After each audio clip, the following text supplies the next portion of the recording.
Perdón, es que soy fotógrafo.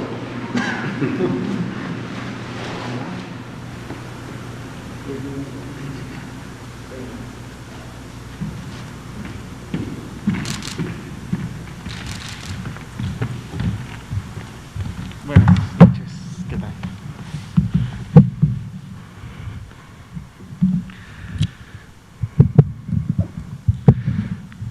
Pues muy buenas noches con todas y con todos los aquí presentes, igualmente con todas las personas que nos sintonizan desde sus domicilios o a través de sus dispositivos móviles, donde quiera que ellos estén.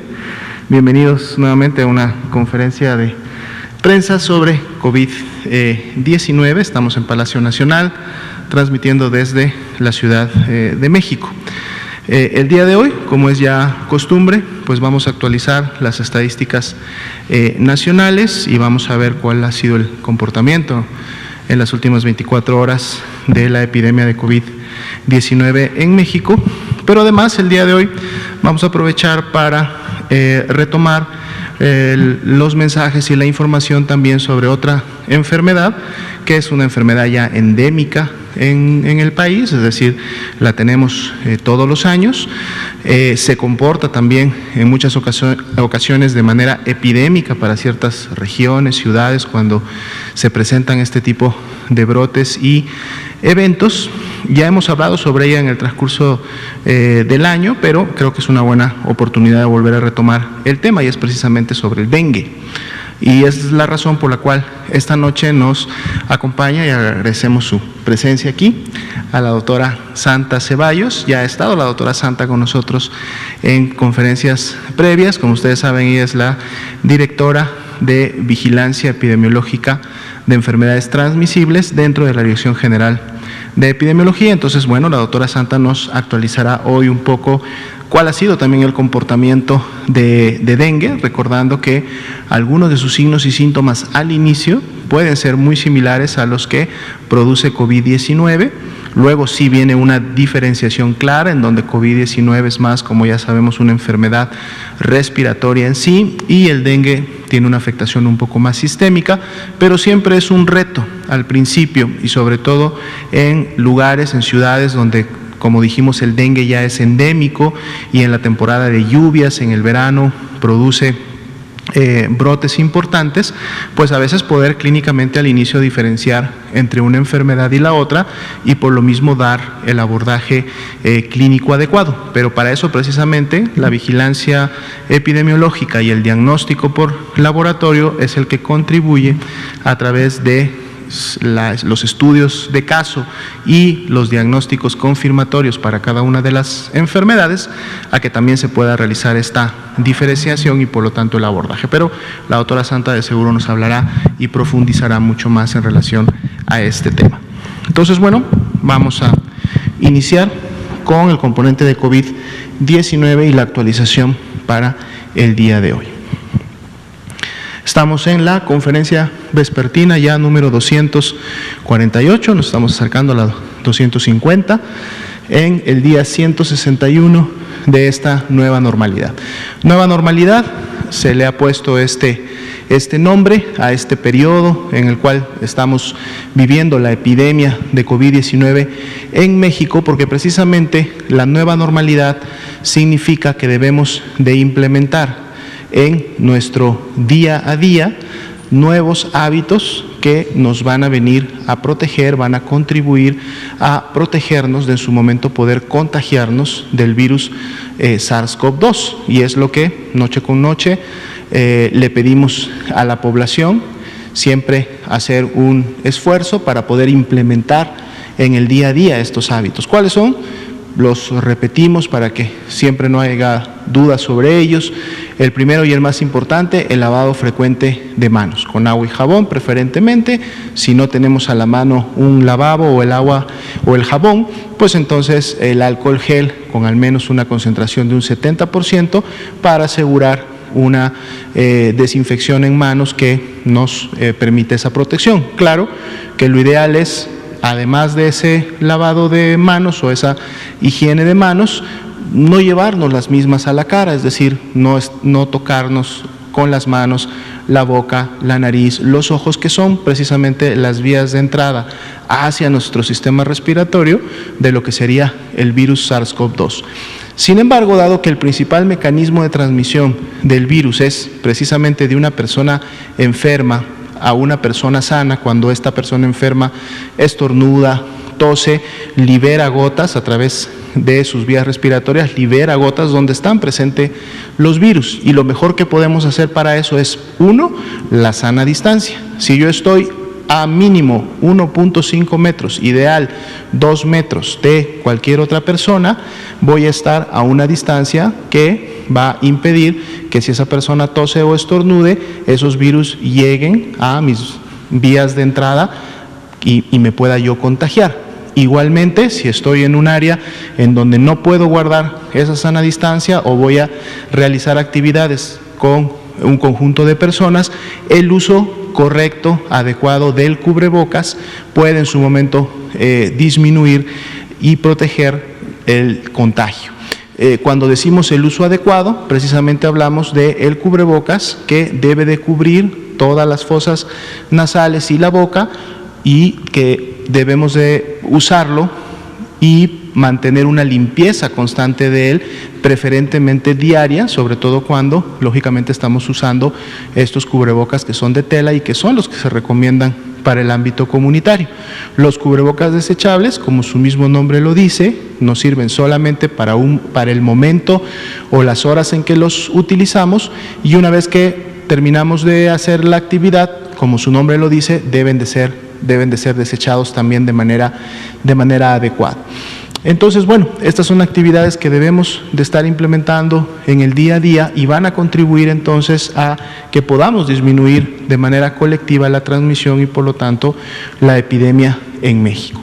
Para poder hacer esto también desde una manera, digamos, coordinada entre la sociedad, entre los espacios públicos, las personas que en su momento atienden diferentes tipos de negocios o empresas que en su momento lógicamente se dedican a ofrecer servicios que pueden conglomerar a personas, ya sean estos restaurantes, ya sean estos cines, ya sean estos teatros, ya sean estos eventos, etcétera, etcétera, pues entonces hay regulaciones que precisamente se emiten a través del semáforo de riesgo COVID, que es el que también ha caracterizado esta nueva normalidad que tenemos en México, porque a través de él, el semáforo de riesgo COVID dice en qué nivel de riesgo está una región del país, en este caso una entidad federativa, y entonces a mayor nivel de riesgo, cuando hablamos del máximo y el alto, es decir, el naranja y el rojo, pues entonces debe de disminuirse la movilidad en esa región, deben de disminuirse las actividades sociales,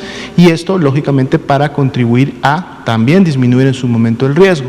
Si estamos en riesgos que son altos o bajos, como sería el amarillo y el verde, pues bueno, puede haber a lo mejor un incremento de este tipo de actividades, pero en la medida que estemos implementando los hábitos diarios que acabamos de comentar, pues entonces vamos a poder continuar estando protegidos. Recordemos que todavía hay mucha población que es susceptible, que de seguro todavía no se ha infectado ni tampoco se ha enfermado, dentro de ellos personas en riesgo que pertenecen a estos grupos de riesgo. Entonces, en la medida que nosotros podamos contribuir a disminuir los contagios, los estamos protegiendo, nos estamos protegiendo nosotros y estamos contribuyendo a que la epidemia se contenga y disminuya.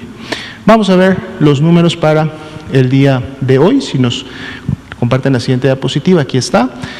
Ya el día de hoy son más de 2,5 millones de personas las que han sido estudiadas, clasificadas como casos sospechosos de COVID-19, y las encontramos precisamente distribuidas por su fecha de inicio de síntomas para cada una de las semanas epidemiológicas en esta gráfica de barras apiladas que vemos en la diapositiva. En el color verde están las personas que ya dieron negativo a la prueba para el virus SARS-CoV-2. Para el día de hoy son 1.170.161, es el 47% de este gran grupo ya fueron descartadas de tener COVID-19. Recordemos que a la par de COVID-19, del virus SARS-CoV-2 y más ahora en la temporada invernal, continúan circulando otros virus respiratorios que también producen infección respiratoria aguda o grave, y también pueden en su momento realizar que una persona tenga que acudir no solo a un servicio de atención médica, sino también posiblemente hospitalizarse por complicaciones. Uno de ellos, y el más importante, que lo hemos tenido en años previos, es precisamente la influenza, y que sabemos que en esta temporada invernal también va a tener un comportamiento importante. Pero entonces sí tenemos también identificados los grupos que están en las barras de color café claro, en los cuales sí se confirmó que es el virus SARS-CoV-2 el que produjo su infección respiratoria aguda o grave, y entonces por lo tanto son nuestros casos de COVID-19 hasta el momento confirmados, y para el día de hoy suman 961.938. Como parte de este mismo grupo, es decir, de aquellos que han sido clasificados como casos confirmados, están también las personas que lamentablemente han fallecido a consecuencia de las complicaciones de esta enfermedad, y el día de hoy el acumulado de estas defunciones es de 94.808 personas. Estamos cerrando la semana, hoy es sábado, séptimo día de la semana, estamos cerrando la semana 45. Estamos cerrando la 45, por eso el día de mañana, domingo, empezaremos ya a ver la columna de la semana 44. Pero para efectos de la gráfica, la semana 43, que es 2 semanas atrás, estaría cerrando con este porcentaje de positividad del 40%, que son 2 puntos porcentuales menos a los que cerramos hace una semana, cuando cerró la 42 con 42%, y es precisamente la caída que vemos en la curva de color naranja, que es el comportamiento del porcentaje de positividad durante la epidemia en México, que tiene esa caída que estamos viendo entre la 42 y la 43. Mañana que veamos la semana 44, veremos cómo continúa este comportamiento de la positividad, del porcentaje de positividad. Veamos la siguiente diapositiva. Aquí actualizamos los casos estimados, todos los que ya son confirmados, más una proporción que obtenemos de multiplicar el porcentaje de positividad sobre los casos que todavía no tienen un resultado o están esperando una clasificación. Y entonces para el día de hoy estimamos que de todo el grupo registrado en el sistema, en la herramienta informática, en el CISBER, pues 1.118.335 personas que están en este sistema ya serían casos confirmados de COVID-19, por eso decimos que son casos estimados.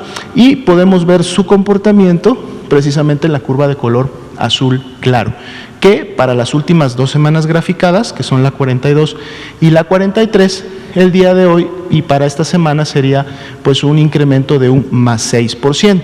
Como vemos, tenemos algunas semanas en las cuales hemos vuelto a tener una tendencia ascendente en la presentación de estos casos, todavía no en la magnitud que se tuvo, lógicamente, el primer acme o el primer pico epidémico a nivel nacional, pero mañana que abramos la semana 44 veremos si esta tendencia o este incremento se mantiene o podemos tener algún cambio favorable. Para efectos de los casos activos, que son aquellas personas que iniciaron con signos y síntomas en los últimos 14 días, por eso decimos conforman la epidemia activa en México, sigue en 5%, se ha estado moviendo entre 4 y 5% prácticamente en los últimos 2 meses de lo que llevamos de la epidemia. Recordando que para el día de hoy ya son más de 710,000 las personas que se han recuperado de la enfermedad también de COVID-19. En la siguiente diapositiva podemos ver la actualización para efectos de la mortalidad, este grupo que ya habíamos comentado que lamentablemente falleció. Cerramos la semana 43 con un incremento de más 14% en relación a la semana 42. Estas son 349 defunciones en función del número total, y es precisamente el comportamiento que estamos viendo en la curva de color rosa oscuro, que integra todos los grupos de defunciones, incluyen los confirmados, pero también aquellas que están esperando un resultado o están esperando su clasificación, su dictaminación clínica epidemiológica. Entonces es la mayor expectativa que pudiéramos tener de un incremento. Y en base, como hemos estado también dando seguimiento a la semana que más defunciones tuvimos, todavía se mantiene una disminución para la semana 43 de un menos 47%. El día de mañana igualmente veremos la semana 44 y entonces podremos identificar cómo continúa el comportamiento de las defunciones en México. Veamos ahora la ocupación hospitalaria. El día de hoy toca verlos en porcentajes de disponibilidad y ocupación para cada entidad federativa.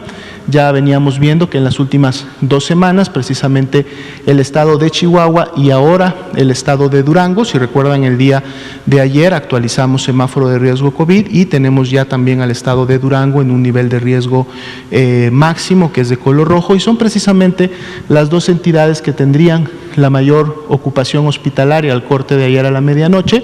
Chihuahua lo venía teniendo ya en las últimas 2 semanas, ha logrado estabilizar, había llegado a tener hasta un 88% de ocupación en sus camas generales, el día de hoy es de 86%, y en la medida de que continúe la reconversión y expansión hospitalaria, este número podrá estar siendo controlado en relación a su ascenso o inclusive pudiéramos esperar ver una disminución en los siguientes días. Le sigue precisamente Durango con un 75%, 5% arriba de este nivel de seguridad que siempre hemos hablado de un 70%. También se están llevando a cabo acciones de reconversión y expansión en los mismos y bueno, con porcentajes más bajos, pero aún por encima del 50%, tendríamos a Coahuila, a Nuevo León, Aguascalientes y a la Ciudad de México. Después, todas las demás entidades federativas tienen 39% o menos de ocupación, lo que les da también porcentajes de disponibilidad tan altos como arriba del 70%. La media nacional es la misma del día de ayer, 33%, no hemos tenido cambios. Y en la siguiente y última diapositiva, que nos actualiza las camas con ventilador para los pacientes más graves, los pacientes críticos que requieren de este apoyo y del equipo especializado que a su vez lo maneja, pues tenemos también a Chihuahua con un 62%, que también esto ha venido disminuyendo ya en los últimos días, y con 50 o más por ciento Aguascalientes y Zacatecas. Después, todas las demás 29 entidades federativas tienen al menos un 50% de disponibilidad y bueno, estados en donde ya hemos visto que la epidemia tiene un comportamiento basal, donde ha mostrado evidencia de control prácticamente ya en las últimas semanas o meses inclusive, como Campeche, como Chiapas, como Quintana Roo, Yucatán, Nayarit, que están con los porcentajes de disponibilidad inclusive de un 90% o más. Entonces, bueno, esta es la información y la actualización para esta noche. Le recordamos a la población que la epidemia de COVID-19 en México continúa activa. Estamos iniciando la temporada invernal. Esta se va a extender todavía hasta marzo, principios de abril del próximo año, y son en los meses de diciembre, enero y febrero cuando tenemos la mayor circulación de virus respiratorios. Ahora va a ser o se va a integrar a esta circulación SARS-CoV-2 que produce COVID-19, pero también estará de seguro presente la influenza estacional que también conlleva a enfermedad grave, en su momento hospitalizaciones y muerte. Sin embargo, recordemos que para influenza y sobre todo para los grupos de riesgo se tiene y se dispone de una vacuna. Ayer presentábamos los avances de la vacuna y nos mostraba que todavía hay mucha vacuna disponible, sobre todo para los grupos de riesgo. Entonces, invitar a la población que acudan a los centros de salud, a las diferentes unidades de todas las instituciones a demandar la vacuna. Esta es gratuita para todos y colocársela. Recordemos, esto es muy importante, que dentro de influenza tenemos un grupo de riesgo que todavía no se ha identificado para efectos de COVID, pero que para influenza sí es importante, que son los menores de 5 años. Los pequeñines de 5 años. Pero la importancia con ellos es que los pequeñines menores de 5 años no pueden ir solos a solicitar la vacuna. Son sus padres, son sus tutores, son las personas adultas que están a cargo de ellos los que tienen que llevarlos a demandar la vacuna. Entonces no olvidemos a este grupo de pequeños. Un llamado a todos los padres que tienen hijos, hijas menores de 5 años y mayores de 6 meses al menos, por favor no olviden llevarlos a sus centros de salud, unidades más cercanas, y pedir que les coloquen la vacuna, porque también son un grupo de riesgo importante para influenza. Bien, vamos a dar entonces el tiempo a la doctora Ceballos para que nos informe en relación al dengue en México. Gracias.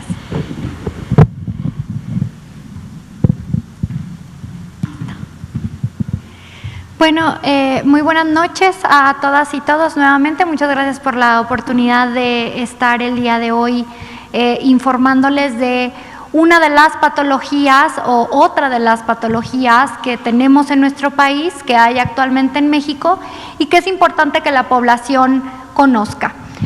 Como bien lo comentó el doctor Alomía, pues el día de hoy platicaremos un poco acerca de lo que es el dengue.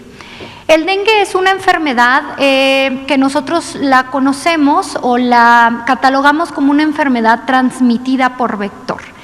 ¿Qué es esto? Es una enfermedad que requiere, como su nombre lo indica, de un vector, de algo, a alguien, eso que lo transporta para poder llegar hasta nosotros. Entonces, contamos en México con un grupo de enfermedades que nosotros las conocemos y las catalogamos como enfermedades transmitidas por vector. El día de ayer, como ustedes saben, mencionábamos acerca del Día Mundial de la Lucha contra la Malaria. La malaria también es una enfermedad transmitida por vector, y el día de hoy venimos a hablar específicamente del tema de dengue. Entonces, miren, es importante que nosotros sepamos qué es el dengue, quién la transmite, cómo se comporta, cómo se manifiesta. El dengue, ustedes pueden ver, es una enfermedad que se transmite mediante la picadura de un mosquito. Este mosquito, su nombre es Aedes aegypti. Específicamente, la hembra de este género es quien puede transmitir la enfermedad. Entonces, el dengue es una enfermedad viral, es decir, quien produce la enfermedad es un virus que requiere de este mosquito para poder reproducirse, para poder permanecer y para llegar al humano. Entonces, es importante que nosotros sepamos que hay enfermedades transmitidas por vector, sin embargo, estas también son causadas por virus, por bacterias, por parásitos, etc. En este caso, el dengue, pues es una enfermedad viral. Cuando un mosquito sano se alimenta de una persona que está infectada, al momento de alimentarse, el mosquito adquiere este virus, ingresa a su torrente, se hace dentro de él un ciclo de reproducción del virus, y al momento que este mosco vuelve a alimentarse de alguna otra persona que está sana, en ese momento transmite el virus que causa la enfermedad. Entonces es importante, ¿por qué?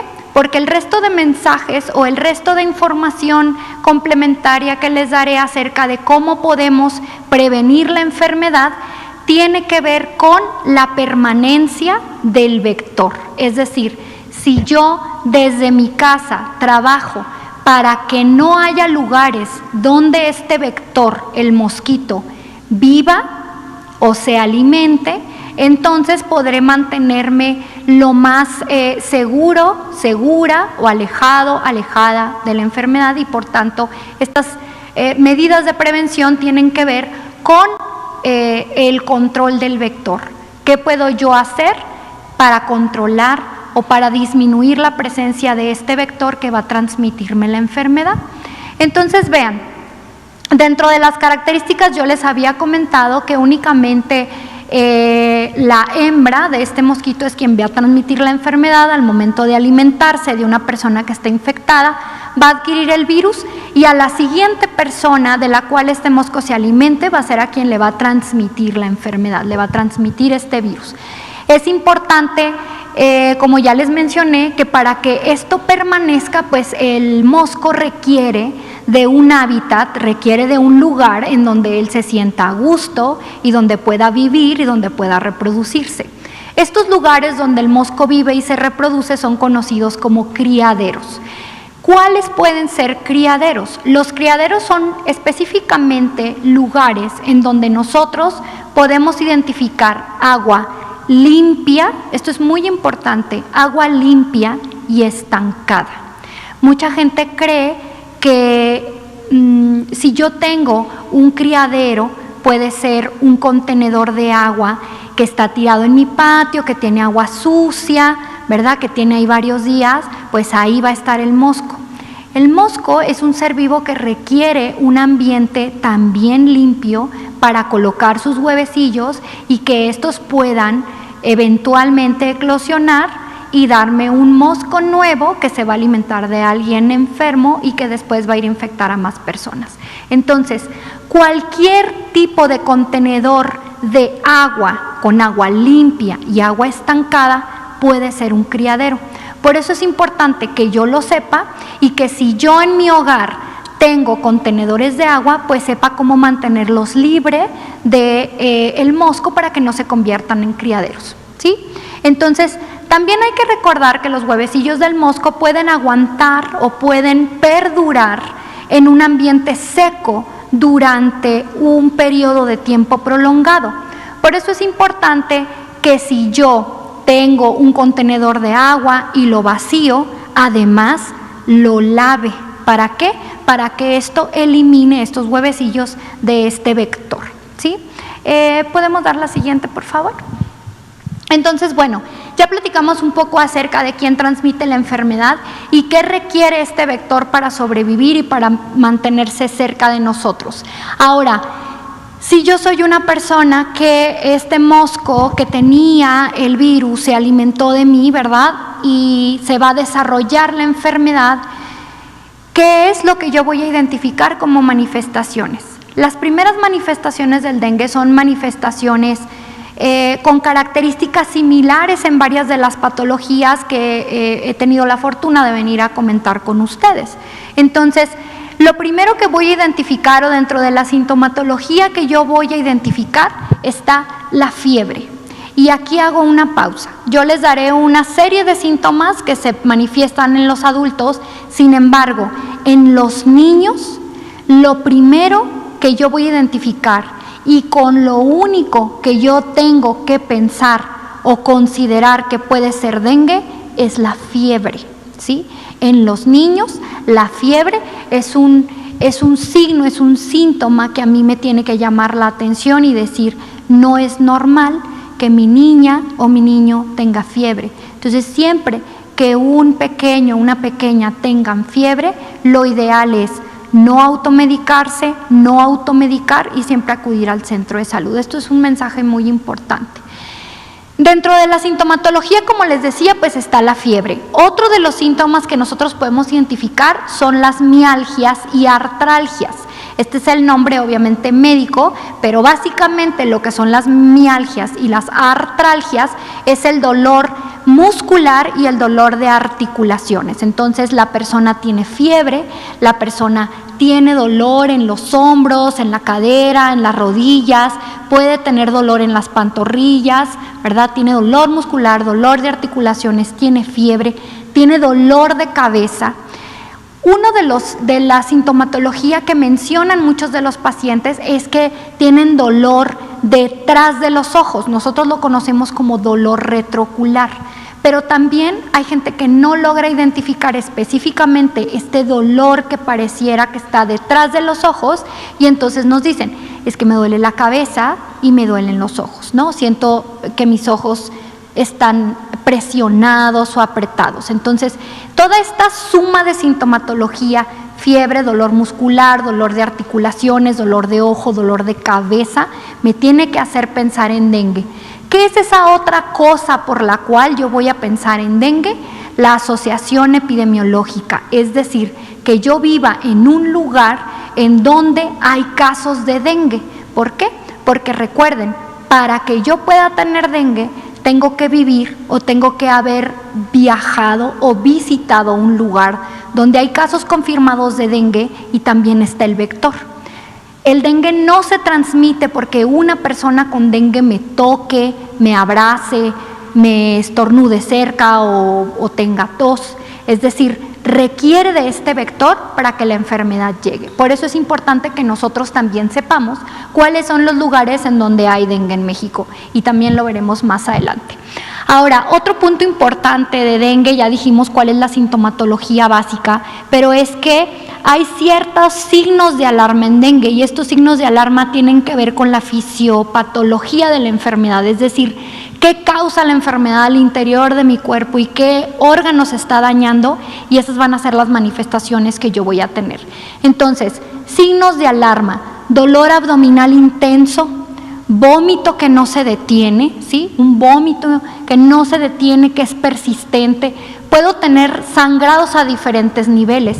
Desde un sangrado de encías, no es normal que me sangren las encías. Un sangrado de encías, como lo pueden ver, o un sangrado ya sea por la vagina o por el recto. En el caso de las mujeres, pues sobre todo en etapas o en momentos que no esperarían que fuera el momento de su menstruación o de su periodo, y que tenga este tipo de sangrados sumados, ya lo dijimos, a la fiebre, dolor muscular, dolor de articulaciones, ¿verdad? Dolor de cabeza o dolor retroocular, pues bueno, me tiene que orientar a que ahí hay signos de alarma, es decir, que la enfermedad, la sintomatología está evolucionando de tal manera que puedo llegar a presentar manifestaciones graves de la enfermedad. Y aquí viene el siguiente punto, que son las complicaciones. Puede iniciar con un sangrado de encías, puede complicarse a un sangrado severo, un sangrado mayor. Incluso este sangrado me puede llevar a un daño de órganos importantes como son el hígado, los riñones. Entonces, muchas veces, ¿qué es lo que nos manifiesta la gente? Lo que coloquialmente la gente nos dice: pues es que fíjese que traigo un hinchazón de las piernas, ¿no? Mis piernas están muy inflamadas o estoy reteniendo líquidos. Todo esto a mí, señora en casa, me tiene que llamar la atención. Si yo vivo o viajé a un lugar donde sabemos que hay dengue, donde existe el vector y tengo estas manifestaciones, puedo tener dengue. Entonces, recuerden, no automedicarse y acudir a su centro de salud para que nos hagan las pruebas para diagnóstico. El diagnóstico, ¿quién lo va a hacer? Personal de salud. Sí, eso es importante. Y todo esto pues requiere que me hagan un interrogatorio y que yo pueda transmitirle al médico, a la médico, qué es lo que siento, qué me pasó, a dónde viajé, cuándo iniciaron mis manifestaciones, para poder llegar a un diagnóstico adecuado. Recordemos entonces, en menores de 5 años, solamente con fiebre, yo tengo que solicitar atención médica, independientemente que sea dengue, que sea sarampión o que sea cualquier otra de las enfermedades que ya hemos venido a comentar con ustedes. Todos y todas estamos en riesgo de enfermar. No hay algo que me proteja, es decir, no es que porque soy mujer no me va a dar dengue, no es porque es hombre no le va a dar dengue, no es porque es un bebé no le va a dar dengue. Entonces recuerden, todas estas enfermedades que nosotros hemos mencionado con ustedes a lo largo de diversas conferencias existen en México, y todos los mexicanos estamos en riesgo si no tenemos las medidas preventivas y también si no sabemos identificar las enfermedades. Entonces, miren, el dengue, ya comentaba el doctor Alomía, que es una enfermedad que tiene muchos años en nuestro país, pero que tiene un comportamiento cíclico. ¿Qué quiere decir este comportamiento cíclico? Habla de que hay años en los cuales la enfermedad nos presenta un mayor número de casos probablemente que en otros. Hay algunos años en donde el número de casos de la enfermedad no es tan grande, sin embargo ustedes pueden ver, aquí les traigo una representación gráfica del año 2000 al año 2020. Y podemos ver cómo durante todos los años nosotros vemos estas barras como en color dorado o color café, no sé cómo las vean ustedes en casa, y luego tenemos otras barras en color amarillo o en color más claro. Si ustedes ven, lo que nosotros evidenciamos es que todos los años hay barras, eso es importante, quiere decir que todos los años tenemos casos de dengue, pero que hay algunos años en específico o en particular donde este número de casos se eleva. ¿Por qué? Por ciertas características que tienen que ver con el vector, que tienen que ver también con características climatológicas del momento que nuestro país o que el mundo está viviendo. Es decir, el vector también requiere de ciertas condiciones climatológicas para poder vivir a gusto, para poder desarrollarse y estar entre nosotros. Al vector le gusta vivir cerca de los humanos porque se alimentan de nosotros. Le gusta vivir cerca de los humanos y le gusta vivir dentro de nuestras casas porque ahí estamos nosotros. Entonces esto es importante que ustedes lo sepan. Todos estos vectores viven alrededor de nuestras casas o dentro de ellas. Por eso es importante también que los conozcamos y que podamos identificarlos. Siguiente, por favor. Entonces, vean, acabamos nosotros de presentarles cómo a través de los años, pues siempre tenemos casos de dengue. Y este año, ¿cómo estamos? Este año nosotros podemos identificar que hay semanas en donde vemos que la curva empieza a aumentar. Yo les decía que el dengue tiene un comportamiento cíclico y esto no habla nada más de los años en particular, sino también dentro del año, de las estaciones del año y de las condiciones climatológicas de nuestro país que propician que haya meses del año donde los casos de dengue aumentan. ¿Por qué aumentan los casos de dengue? Porque mejoran las condiciones para que el mosco viva. Entonces ustedes pueden identificar cómo nosotros vemos que siempre a final de año, por los meses de julio, agosto, septiembre, octubre, noviembre, podemos ver un incremento de la curva y posteriormente en noviembre, diciembre, enero, la curva baja nuevamente. Esto es porque las condiciones climatológicas, es decir, cuando nosotros tenemos una temporada de lluvia, aumenta el dengue. Cuando nosotros tenemos una temporada calurosa, aumenta el dengue. Cuando nosotros tenemos bajas temperaturas, disminuye. ¿Por qué?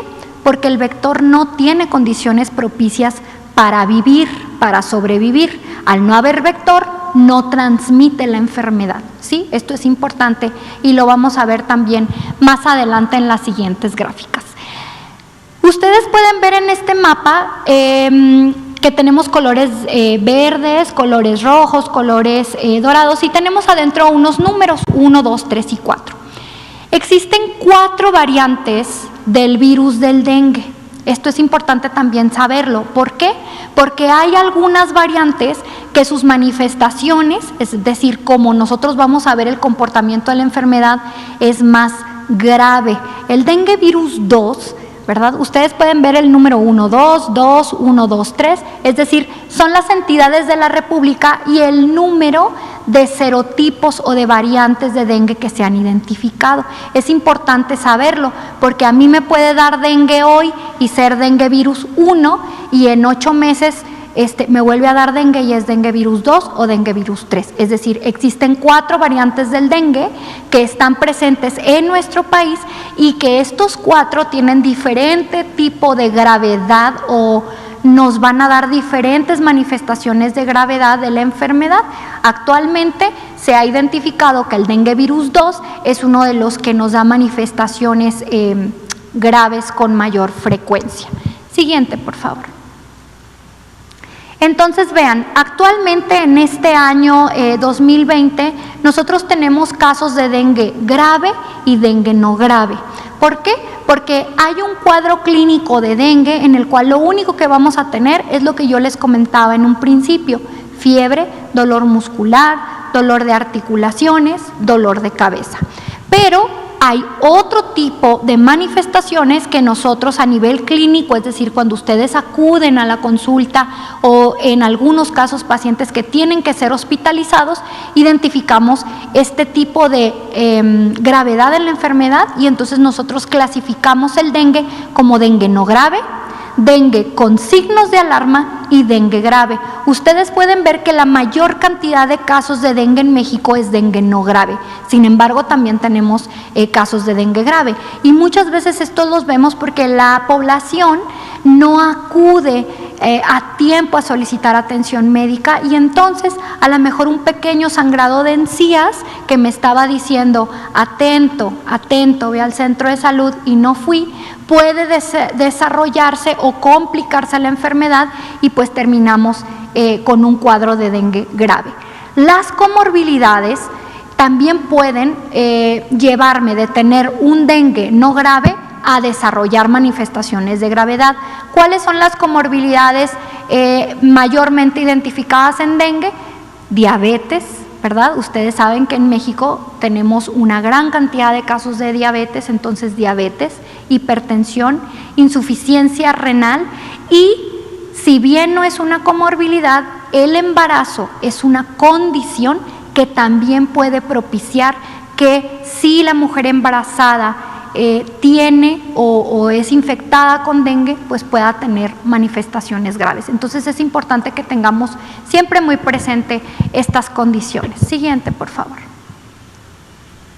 Miren, aquí lo que quiero que vean un poco es, tenemos como siempre pues nuestra curva de COVID. Este año es un año importante, es un año trascendental y ha tenido un impacto en todas las enfermedades y en todos los sistemas que nosotros vigilamos. La situación de estar en COVID y que hubo confinamiento y que estamos siguiendo medidas de sana distancia. Vean ustedes cómo platicábamos acerca de el comportamiento cíclico del dengue. Y nosotros podemos ver que en 2018 vemos esta pequeña montañita en donde está marcado de color amarillo la semana 40. ¿Por qué? Porque estamos graficándoles la semana 40 del año 2020 y la semana 40 del año 2019.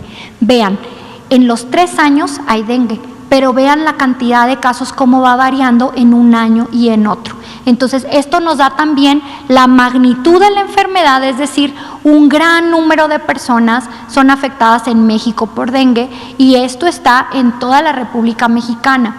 El único estado de la República donde no esperamos o donde no hay transmisión activa de dengue, el único es la Ciudad de México. Y esto tiene que ver con las características climatológicas y la altitud de la Ciudad de México, que no permite, o hasta el momento no se han identificado vectores que tengan el virus. Sin embargo, yo vivo en la Ciudad de México y yo puedo ir a visitar a un familiar a Sonora o yo puedo ir a visitar a un familiar en Veracruz y entonces allá hay vector.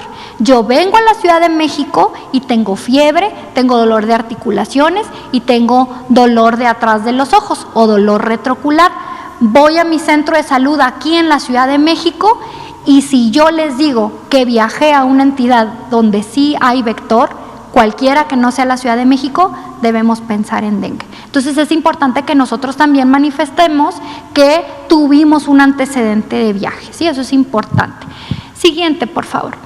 Hablábamos un poco de que hay casos no graves y casos graves. En la lámina anterior ustedes pudieron ver que nosotros decíamos que en este año tenemos 50 defunciones de dengue. Todos los casos o todas las defunciones por dengue pasan por un proceso de dictaminación por un grupo de expertos que analizan todas las características de la enfermedad para definir si la persona efectivamente fue el dengue que la llevó al desenlace de su vida, es decir, que causó la defunción. Entonces es importante que ustedes sepan, cada vez que ustedes vean datos publicados de defunciones por dengue, que todas estas defunciones pasaron por un proceso de dictaminación que no es más que una revisión detallada por un grupo amplio de expertos de todo el sector que revisan cada uno de estos casos que tienen en su certificado de defunción que fallecieron por dengue. Entonces, ya hablamos un poco de todo este proceso de la vigilancia, ¿no? El hecho de que yo les diga, aquí están los casos y se comportan así, pues es porque tenemos un sistema de vigilancia que se encarga de captar toda la información referente a los casos, capta el número de veces que una persona puede enfermar, qué personas se enferman, de qué grupo de edad, etcétera. Pero hay otro componente sumamente importante y es el componente del programa de prevención y control. En este caso, ustedes saben que yo ya les comenté que el dengue es una enfermedad que se transmite por un vector. Entonces es importante contar con las herramientas para el control vectorial. Ustedes saben, el doctor Ruy López Ridaura, él es el director de Senaprece, ha estado con nosotros y con ustedes muchas veces, y en Senaprece está el programa de control vectorial, ¿no? Entonces, ¿qué es lo que hace este programa? Este programa tiene una serie de estrategias que involucran diferentes componentes en México. Involucra la participación comunitaria, involucra la participación del sector público y privado, involucra desde la parte epidemiológica el manejo integrado del vector para prevenir y para controlar la proliferación de este vector, involucra la parte de atención médica del paciente, es decir, una persona con dengue tiene un tratamiento particular para que esta enfermedad no desarrolle sintomatología de gravedad. Entonces, todo esto se ve en este programa de control, de prevención y control, que involucra también un componente vectorial. Entonces, miren, vamos a hablar un poco acerca de la vigilancia y el control de los vectores, porque yo les dije que si bien la enfermedad se manifiesta en nosotros, en las personas, pues es a través de un vector que va a llegar hacia nosotros. Entonces, ¿qué se hace en México con respecto al control de los vectores? El principal medio para que este vector se mantenga con nosotros, dijimos que eran los criaderos. Los criaderos pueden ser desde una corcholata de agua, un jarrón, una palangana que yo tenga en mi casa con agua porque porque a lo mejor en mi casa o en mi colonia cortan el agua cada tanto tiempo o no tengo acceso a agua potable todos los días, y entonces yo acumulo agua para poder hervirla, para poder bañarme o para poder tomarla. Entonces, todos estos contenedores de agua, si yo no les doy el tratamiento adecuado, si yo no los tapo, si yo no los limpio, si yo no mantengo esta agua cada tanto recambiándola, ¿verdad?, puede ser un posible criadero. Entonces, es importante que nosotros sepamos que el criadero, la casa del mosquito, está dentro de mi casa. Y muchas veces somos nosotros quienes le proporcionamos pues un hogar, ¿no? Entonces es importante que los conozcamos para que nosotros justo trabajemos en la prevención del vector. Existen en México lo que nosotros conocemos, y en el mundo, como las ovitrampas. Las ovitrampas son contenedores que maneja el programa, contenedores es una forma coloquial de decirlo, que nos ayudan a nosotros identificar en las casas, en las colonias, en donde hay vector, si este vector pone sus huevecillos, estos huevecillos cuántos son y si estos huevecillos están o no infectados con el virus del dengue. Entonces, eso es importante que ustedes sepan que se hace una vigilancia y un monitoreo de todos los vectores, es decir, no porque yo veo el mosco, todos los moscos que hay en mi casa tienen el virus. Tal vez no, pero tal vez sí. Entonces existe un programa especial aquí en México que se encarga de hacer toda esa vigilancia y todo ese monitoreo.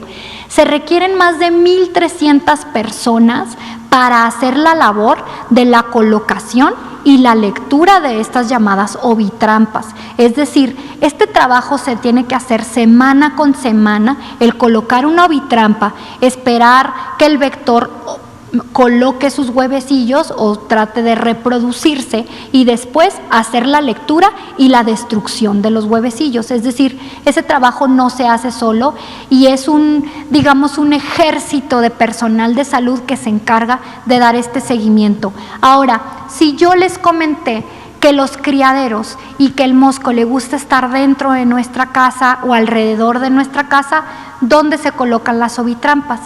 Justo alrededor de nuestra casa, en nuestros patios. Es importante que ustedes lo sepan para que puedan permitir el acceso del personal de salud que realiza estas actividades. Es personal que está debidamente identificado y que también debidamente y correctamente se presentará con cada uno de ustedes a sus casas cuando su casa sea seleccionada para colocar una ovitrampa para monitorizar vectores. Esto es importante que lo sepan porque es una actividad que se realiza por personal de salud.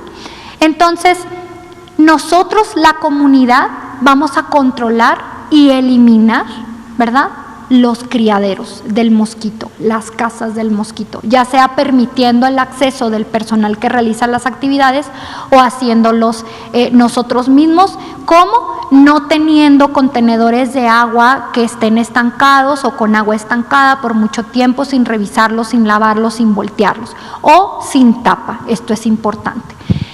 Si ustedes pueden ver en las imágenes que vemos en la esquina superior, vemos algunas de las actividades que realiza el personal de programa.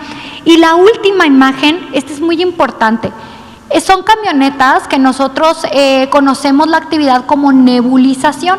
Esta es una actividad que se realiza también para el control del vector y es importante que ustedes permitan que esta nebulización se realice en sus colonias, porque algunas veces pues la gente está con un poco de desconfianza de qué es lo que está pasando, porque esta camioneta está colocando humo en mis calles o este humo se mete a mi casa. Bueno, es parte de las nebulizaciones y esto ayuda a controlar el vector, pero es importante que ustedes sepan, si no habían tenido la oportunidad de conocer una actividad como esta, pues básicamente es una camioneta que posee un equipo, una maquinaria especial en la parte trasera que pasa a ciertas horas del día, varias veces al día o varias veces por semana y realiza lo que conocemos como nebulización, y eso es parte del control vectorial que se realiza en México. No tiene que ver con alguna otra actividad fuera de normativa,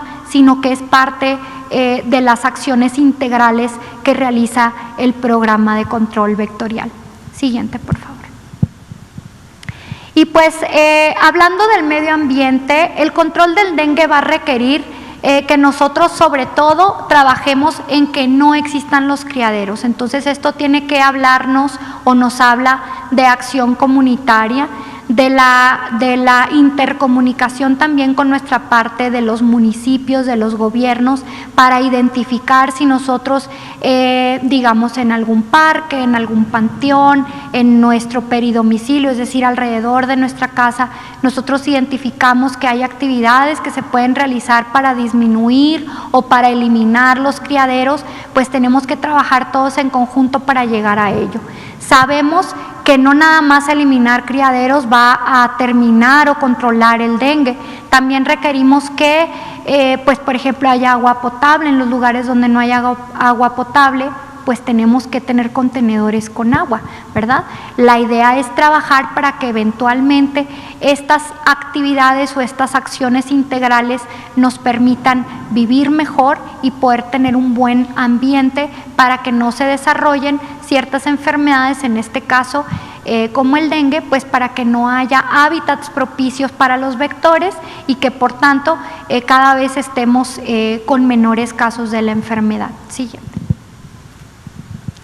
Entonces, bueno, finalmente, ¿qué se ha hecho? O dentro de las situaciones que hemos hecho en torno a dengue, pues está la capacitación del personal, porque como les dije, un caso de dengue no grave puede evolucionar a dengue grave si no es tratado adecuadamente, desde que la persona no solicita la atención a tiempo hasta que al llegar al hospital o al centro de salud, pues no sepan identificar la enfermedad o no lo traten adecuadamente.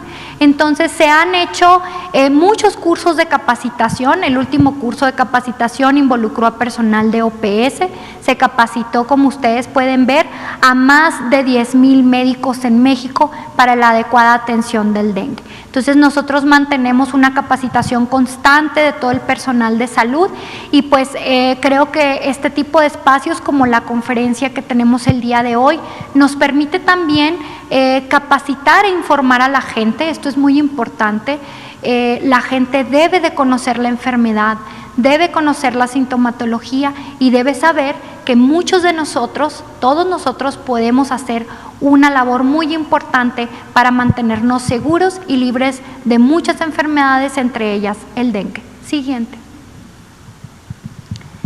Y pues bueno, finalmente, como les comenté, ¿qué actividades podemos hacer al interior de nuestras viviendas? Miren, podemos barrer para eliminar cualquier tipo de basura que pueda acumular agua, eliminar maleza, que también muchas veces debajo de la maleza hay agua limpia y estancada que puede ser un criadero.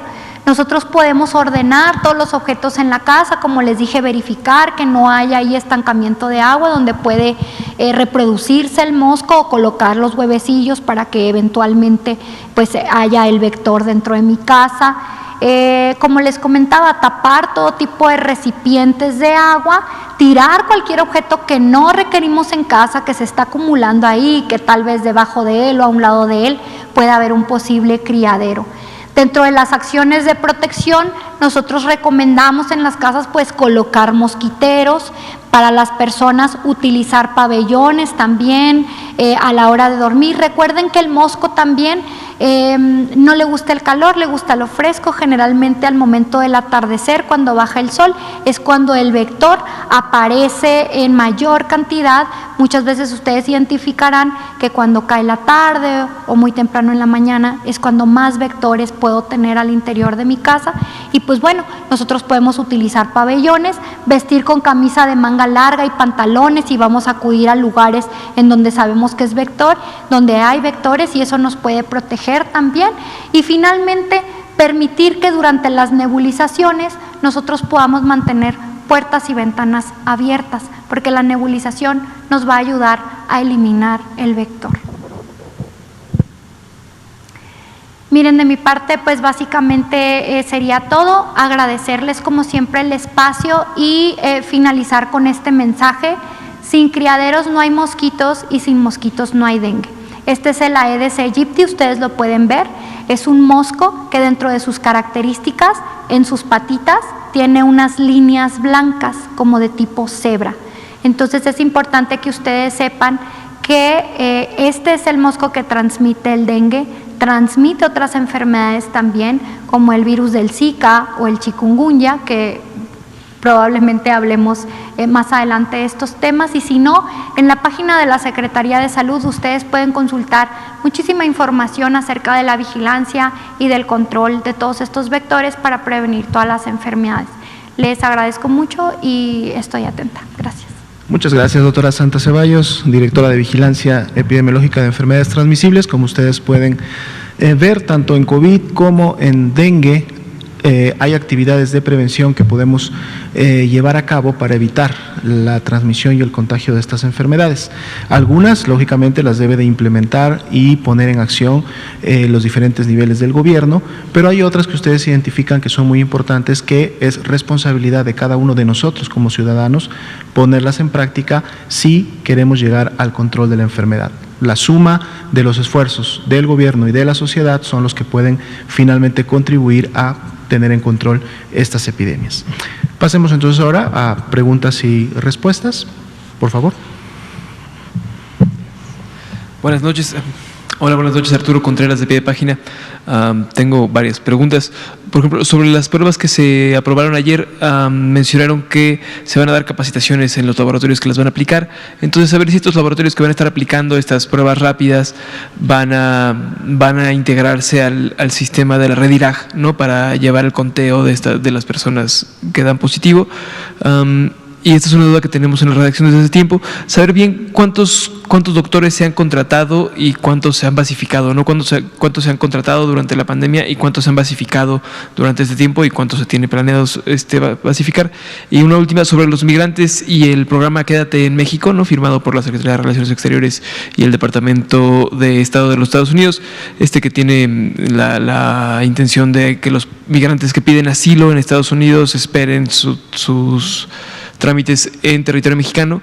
Pues saber si tienen registro de cuántas personas que están esperando estos trámites tienen COVID, ¿no?, o se han registrado muertes por este caso. Lo pregunto porque estos los casos de la gente que espera principalmente en la frontera, ¿no?, y están en campamentos en situaciones de hacinamiento, sin muchos servicios de salubridad y mucho menos servicios de salud. Entonces, saber cómo se puede atender a estas personas. Gracias. Claro que sí. Si gusta, empezamos por la última pregunta. De hecho, en coordinación con la Secretaría del Trabajo y precisamente la Secretaría de Relaciones Exteriores, se instalaron ya desde fines del año pasado estos centros integrales precisamente para poder acoger y mantener a estas personas mientras están esperando sus trámites migratorios. Son áreas que en su momento se reconvirtieron y se adecuaron tanto para el albergue de personas únicas como de familias que en su momento pudieran estar requiriendo.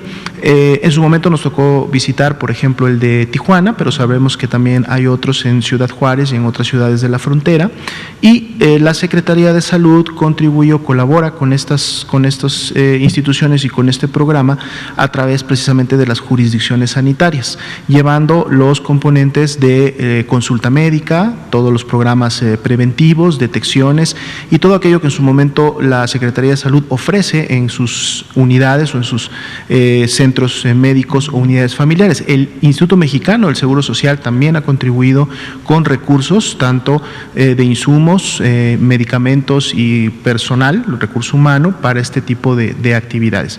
La vigilancia epidemiológica, por lo tanto, también se aplica en todos estos centros. La vigilancia epidemiológica, por lo tanto, identifica también a casos sospechosos de COVID y entonces procede a realizar el estudio correspondiente y a clasificarlos. Lo que sí no integra el estudio epidemiológico es el lugar en el cual se encuentran, en este caso, albergados en esta situación de migrante. Es decir, el estudio epidemiológico registra que la persona se identificó como migrante o se identificó como parte de esta población, pero no identifica exactamente el albergue, el lugar con el nombre correspondiente. Entonces, la estadística que nosotros tenemos, al menos a nivel de la Dirección General de Epidemiología, nos ayuda a identificar el 100% de la población migrante que fue o caso sospechoso y que posteriormente se convirtió también en caso confirmado, pero no tenemos en este momento por lo menos una distribución por lugares en donde esto se encuentra. Podemos hacer sinergia, sí, con precisamente la Secretaría de Relaciones Exteriores, el Instituto Nacional de Migración de la Secretaría de Gobernación, como para a través de los censos que ellos realizan en un momento determinado, porque esto es un censo además que se da en lo local, es decir, las unidades y el personal médico que contribuyen el día a día a realizar las revisiones, deja los registros correspondientes y emite la estadística en cada uno de estos centros. Entonces, las entidades federativas pudieran, sí, en un momento determinado, a través de la revisión y análisis de estos registros, poder identificarnos con mayor exactitud los números que, por ejemplo, estarían específicamente para el programa Quédate en México, pero tendría que ser una revisión muy focalizada y en donde tendrían que participar pues al menos las entidades federativas que están en esta zona, ¿no? No es un dato que lo tengamos a nivel central en alguna base específica y que pudiéramos tener la estadística como tal. En el caso de las pruebas antigénicas, una de las ventajas de la prueba que está la Secretaría de Salud pensando implementar para el diagnóstico de COVID es la prueba que precisamente no requiere de un equipo para su resultado, es decir, es la prueba rápida antigénica. Siempre hay que recordar, no confundir con la prueba rápida que es de anticuerpos, esa no se recomienda, no la recomendamos en la Secretaría de Salud, pero la prueba rápida antigénica que detecta proteínas virales, esta es la que se va a implementar, con la ventaja de que la prueba se realiza en el momento en que se toma la muestra de la persona, en ese momento se hace la reacción y se obtiene el resultado. Es decir, no es necesario la prueba enviarla a un laboratorio de referencia, sea regional, sea estatal o sea jurisdiccional. La misma persona que ofrece la atención, lógicamente la persona capacitada, y aquí es donde entra el tema de la capacitación, ahí sí el INDRE y la Red Nacional de Laboratorios ofrecerá las capacitaciones a las unidades médicas institucionales que recibirán este tipo de pruebas para que sepan cómo aplicarlas, cómo llevar a cabo la reacción y cómo realizar la lectura, porque es una lectura visual de las pruebas, es digamos algo un poco parecido a las pruebas rápidas de embarazo que se hacen en orina. Entonces, ya capacitadas las personas podrán hacer la prueba y la lectura en ese mismo momento y el diagnóstico se ofrece de manera directa. Entonces, no hay la necesidad de demorarnos en envíos o que algún laboratorio sea el que las procese. Esto lógicamente no deja de lado que seguirán tomándose pruebas para PCR, sobre todo para la identificación no solo de virus SARS-CoV-2, sino también de influenza y otros virus respiratorios, básicamente dentro del modelo Centinela. En la medida que esto se vaya implementando, con mucho gusto estaremos dando más información de cómo se estaría llevando a cabo la distribución de esto a nivel nacional. ¿Las pruebas no entran en la estadística Entrarán en la estadística, sí.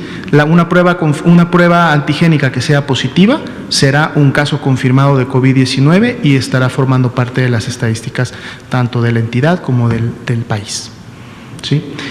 Bueno, son las 8:04 de la noche. Si gustan, mañana continuamos, dejaremos un espacio mayor para preguntas y respuestas y dejamos una ahí pendiente de las que nos hicieron esta noche. Muchas gracias, que tengan muy buena noche.